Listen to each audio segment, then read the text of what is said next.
राधे राधे, जय श्री कृष्णा। जिस तरह से हम चर्चा कर रहे हैं विदुर जी के और उद्धव जी के मिलन की, अब उद्धव जी से विदुर जी ने पूछा कि भगवान जब स्वधाम पधारे तो क्या उन्होंने मुझे याद किया।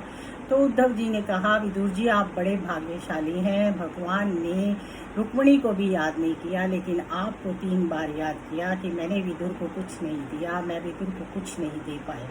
आप बहुत ही भाग्यशाली हैं, आपको भगवान ने स्वधाम जाने से पहले बहुत अच्छे से याद किया। अगले दिन सुबह वो लोग अलग अलग अपने अपने रास्ते पर चले। विदुर जी एक ऋषि के आश्रम में गए, वो बहुत ही पहुँचे हुए ऋषि थे।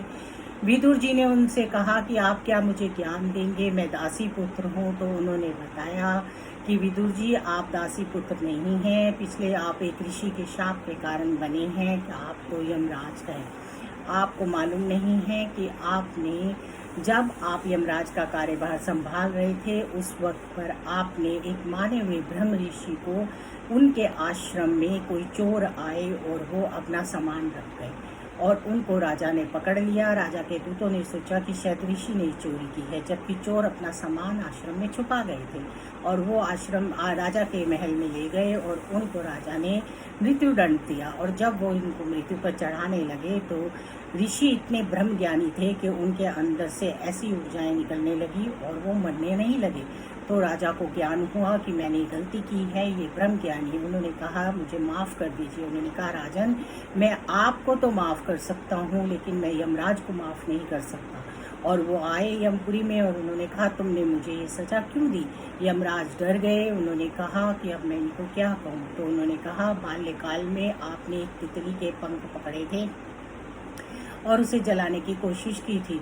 तो ऋषि बहुत ही पहुँचे हुए थे। उन्होंने कहा कि राजन, मैं बाल्यकाल में जो पाप होता है उसका दंड स्वप्न में दिया जाता है, तुमने मुझे ऐसा दंड क्यों दिया।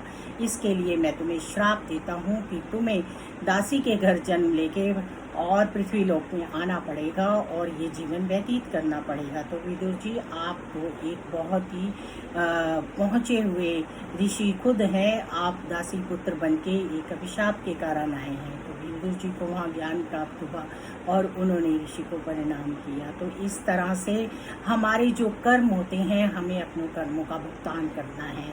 सोचिए अगर यमराज को भी धरती पर जन्म लेकर आना पड़ रहा है, उनके भी कर्म जो हैं, कहते हैं कि जो हमारे शुभ कर्म होते हैं वो तो हमारे नहीं वो होते, लेकिन हमें पाप कर्मों का भुगतान तो करना ही पड़ता है। हम अपने शुभ कर्म जो हैं वो अर्पित कर सकते हैं भगवान को, लेकिन पाप कर्म नहीं कर सकते। इसलिए कर्म करते हुए बहुत ध्यान देना चाहिए। जरा सी भी लापरवाही की वजह विदुर जी को धरती पे जन्म लेना पड़ा।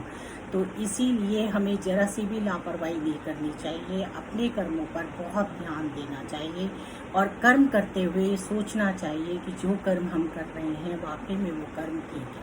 और इन सब की जानकारी के लिए हमें ऋषि संतों सत्संग की बहुत ज़रूरत होती है।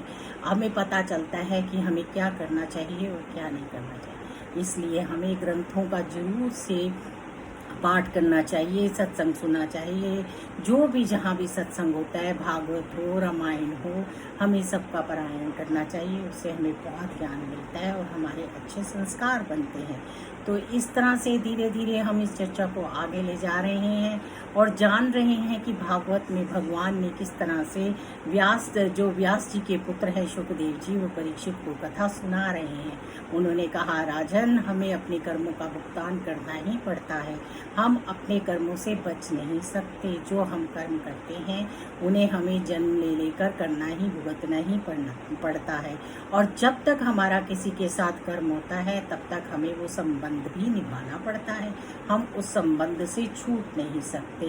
क्या कोई पुत्र है, क्या कोई माता है, क्या कोई पिता है, सबके साथ अगर हमारा पुत्र बड़ा ही दुराचारी है तो इसका मतलब हम वो कर्म का भुगतान कर रहे हैं। अगर हमारा पुत्र बहुत ही सज्जन है, अच्छा व्यक्ति है, तो इसका मतलब वो भी हमारे अच्छे कर्म है जिसका हम भुगतान कर रहे हैं। तो हमें इन चीज़ों का ध्यान रखते हुए अपने कार्यों को संपन्न करना चाहिए। हम ऐसे देश में, ऐसी जगह पर हैं जहाँ पर हमें इतना ज्ञान प्राप्त होता है। हमारे यहाँ इतने बड़े बड़े ऋषि, महर्षि, महात्मा हैं जो हमें कथा करते हैं और सुनाते हैं और हमें बताते हैं। और कितने सुंदर सुंदर हमारे ग्रंथ हैं जिनसे हमें ज्ञान मिलता है। उपनिषदों में इनकी चर्चा की गई है। बस शर्त है कि हम उन्हें सुने, उन पर आचरण करें और उन्हें अपने जीवन में ढालें। तो हमें इन बातों का ध्यान रखना चाहिए। हर चीज़ अवेयरनेस के लिए ज़रूरी होती है। हम जितना ज्ञान प्राप्त करते हैं उतना हमें लाभ होता है।